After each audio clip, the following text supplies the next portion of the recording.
When you think of knitting, what image comes to mind? Likely it's of women, right? But let's unravel a surprising thread from history.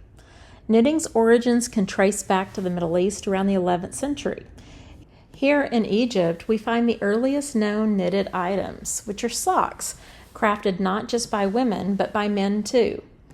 Then fast forward to medieval Europe, and knitting was not just a craft, but a profession, often dominated by men.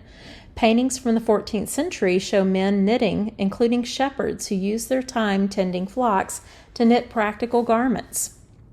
By the 14th century, knitting guilds were established, and guess what? They were primarily for men.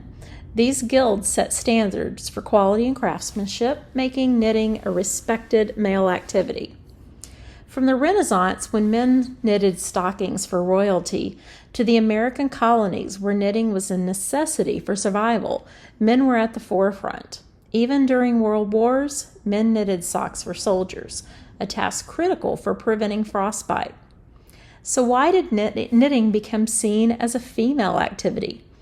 The shift largely happened in the 20th century, with changes in societal roles. But today, knitting is reclaiming its diverse heritage. Men are returning to this craft, not just for nostalgia, but for its creativity and community. Knitting, once a male-dominated craft, is now a symbol of inclusivity. So whether you're a man or a woman, knitting connects us across centuries, proving that creativity knows no gender.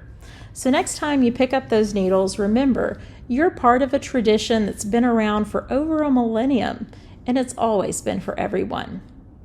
Be sure to follow me on YouTube at Sacred Threads Knitting or on X at Sacred Threads K.